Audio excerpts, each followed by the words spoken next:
Good morning, guys. So today, I'm going to be unboxing the Lightning Aggro Magic the Gathering Challenger deck. And, sorry about my voice, guys. I'm, like, sick. I just have a hard time opening these things. Sorry, I have a hard time opening these things a lot.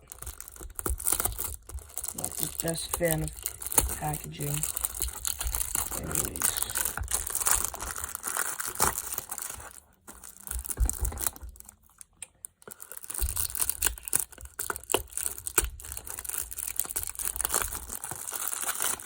Prime though, so I love that. Anyways, okay, so as you guys can see, content 60 card deck, 15 card sideboard. If you don't know what sideboard is, I recommend you watch a video on that because I myself don't even know what sideboard is. Deck box, which you'll see in a minute. It's a box for the deck, kind of so that. And then a spin down life counter. Basically, it's like a dice, like a 20-sided dice. So that's pretty cool. And then so now let's open it. So it has this weird thing, so you basically like get it out like that. And so here you go. And I kind of use this for like my tokens, this kind of box for my tokens, but it falls apart really easily. And so this is what you see when you open it. And so this is your spin down life counter, so like 20 sides.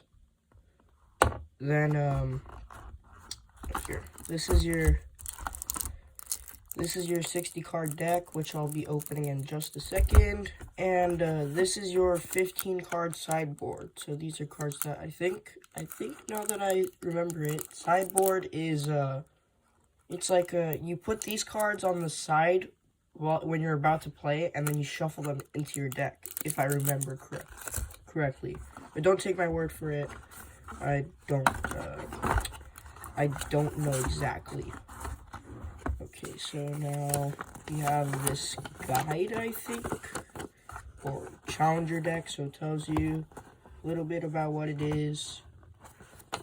Let's put that to the side and the packaging too.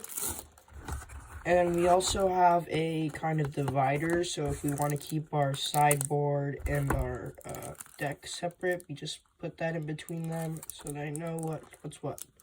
Anyways, so, and I think this, if I'm not mistaken, there's this little box inside. It's hard to take out, and I'm not going to take it out, or actually maybe I will. No, I'm not going to take it out. Anyways, I think it's a box for this thing, so that if you like have nowhere to put it and you just don't want to lose it, you put it in there, and it's kind of like just a little box. But I have a better place for them, so I'm just gonna put that to the side. Then I have so sideboard. I'll open that one first. You know what? No, I think I'm gonna open the challenger deck first. And the challenger deck is 60 cards. So that's a perfect amount for, same amount as a planeswalker deck, which features a planeswalker.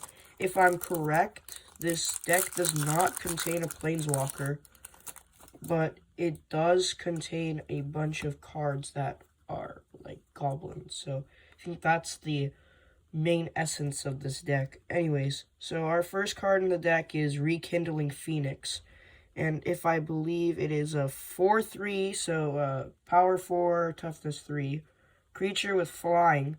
And so whenever Rekindling Phoenix dies, create a 0/1 red elemental creature token with, at the beginning of your upkeep, card named Rekindling Phoenix from your graveyard to the battlefield. If it gains haste until end of turn. Okay, so basically that means that it just is ever like playing as long as you have that elemental creature token that doesn't die.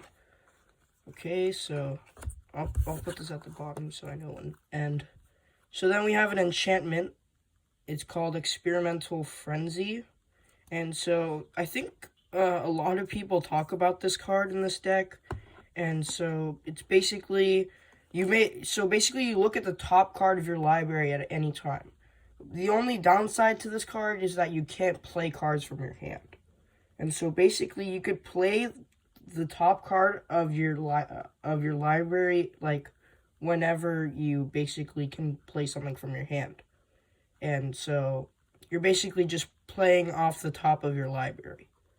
And so let's say you don't want to play off the top of your library anymore. You tap 4 mana, including 1 fire, and you destroy this card. And so we have 2 of those. And so now we have Banefire. And so it's a sorcery. Banefire deals X damage to any target, costs X to cast. And so it deals X damage to any target. If X is 5 or more, this spell can't be countered, and the damage can't be prevented. So that means that if I do 5 damage, you can't counter it. It's basically done. Now, this is when I looked at videos about this deck, this is my favorite.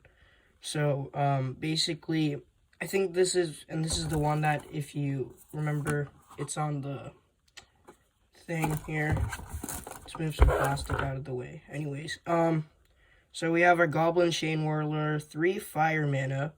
And so, first strike, which means that it attacks before the other opponent's creature. So when Goblin Chainwhirler enters the battlefield, it deals 1 damage to each opponent and each creature and planeswalker they control. So basically, if they have a bunch of 2/1 creatures, for example, this would be really good because it would kill all of them. And so I think we have 2 or 3 copies. Oh, 4 copies. Yeah. So you have you can only have up to 4 copies of a card in a deck, and this is a 3/3, by the way, and I like that card because that's a really good card in this deck. Now this card is a 2 mana elemental, and it's actually a pretty good card as long as you know how to use it, because it's you got to remember when you use the spells. So basically, whenever a red card enters the battlefield or a red spell is cast from you, you put a +1/+1 counter on this guy. And so when he gets the 4/4, you could take those counters off him, make him go back to 1/1, and add 3 fire mana. So that's pretty good. And 3 fire mana is the same amount that you played the Goblin Chainwhirler. Fanatical Pirate, so haste, so that means it could attack once it enters the battlefield. And so if you tap it, you sacrifice it, and you deal 1 damage to target creature or player. I usually don't do that unless I'm blocking with it, or I'm like just trying to get rid of it, or if my opponent's at like 1 life, just to kind of troll them. And so we have 4 copies of that. Shock, so pretty self-explanatory. So 1 mana, instant, so you can play it anytime you want. Shock deals 2 damage to any target. So that's pretty good. So if Planeswalker's at 2, or Rowan's at 9, and she's about to gain control of all creatures, you could just shock her and make her do another step. Anyways, Lava Coil, 2 mana, sorcery. Lava Coil deals 4 damage to target creature. If that creature would die this turn, exile it instead, so that they can't play it from their graveyard. I would like this card to say creature or planeswalker, but it's still pretty good. Lightning Strike, instant, kind of like Shock. Lightning Strike deals 3 damage to target creature, to any target actually. So planeswalker, opponent, anyone. Even yourself, but I recommend not doing that because that's pretty stupid. Unless you have a card that says, if an ability you play, like, whatever. And so the only difference is the mana cost between Shock and Lightning Strike for an extra damage and any target. Wizard's Lightning, so that's a 3 mana instant, so play it anytime you want. This spell costs 2 less to cast if you control a wizard, and I think starting now there's going to be a lot of wizards coming up. So Wizard's Lightning deals 3 damage to any target, so kind of like Lightning Strike. But it only will cost 1 mana if you control a wizard. And so we have 4 copies of that. Then you see now we have Human Wizards. This is a weird name. I'm not going to even say that. If you know how to pronounce it, great job. As long as there are 2 or more instant and or sorcery cards in your graveyard, so like 2 shocks or 2 lightning strikes in your graveyard, whatever gets +1/+0 and has haste. So then that would be a 2/2 with haste. So if play, you could like attack once it enters the battlefield. So we have, 4 of those. So now we get to another wizard. So I'm not even blah blah blah pyromancer creature. So when blah blah blah pyromancer enters the battlefield, it deals 2 damage to the battle. Wait, 2 damage. It deals 2 damage to target player or planeswalker. So that's pretty good. And that also counts as a wizard for that 1 spell. And we have 4 of those.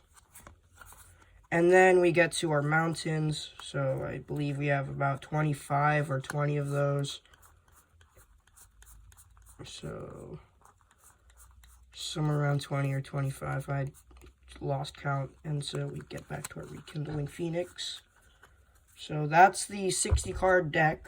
And so now let's get to our sideboard really quick.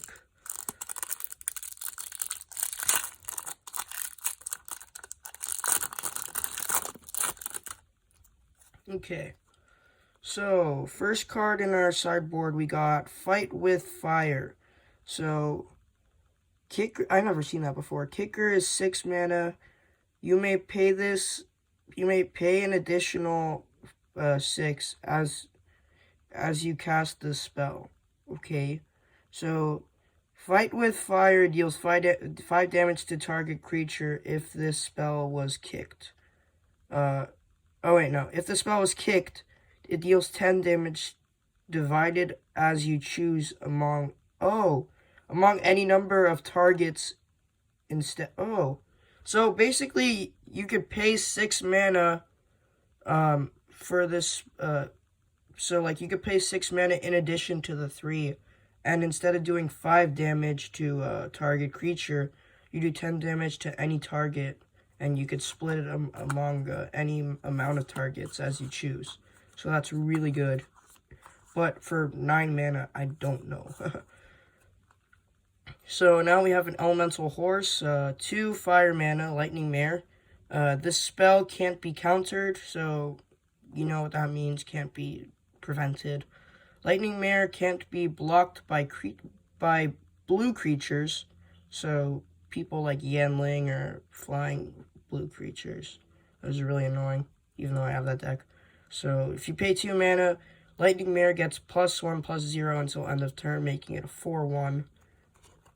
So not really used for that unless you're going against some pretty big cards. Really fragile though. Anyways, Diamond Mare, artifact creature horse. As Diamond Mare enters the battlefield, choose a color. So red. Whenever you cast a spell of the chosen color, you gain 1 life. So since this deck is all red, if I choose red, basically I will keep gaining life for each spell I cast. And creatures count as spells too, so that's pretty good. So I'm thinking we have 4 of those. And then so now we have a fiery Cannonade, I think, instant. So 3 mana instant. Fiery Cannonade deals 2 damage to each non-pirate creature. Ooh, that's really good. So, well, actually no, because it deals 2 damage to your creatures too, as long as they're not pirates. I think that's a really good deck for, I think this is a really good card for Angrath, if you know who that is, Minotaur Pirate. Because he has a bunch of pirate cards in his deck. And so if you play that, you could just demolish all the other people's creatures and not yours, considering that you have a bunch of pirates in your deck. Anyways, so that is the sideboard, and that is the deck. 20-sided dice, I went over that. This is the packaging, and I'm going to store it inside here for now, because I have no deck box for it yet. It's still coming in. And I think other than that, I explained everything. So thank you for watching this video. And make sure to not like and not subscribe because I don't care about that. I rarely ever post here, so if you would like more, actually, just comment down and I will. And I'll try to find a way to record Overwatch soon. So until then, I'll see you guys. Thank you for watching. Goodbye.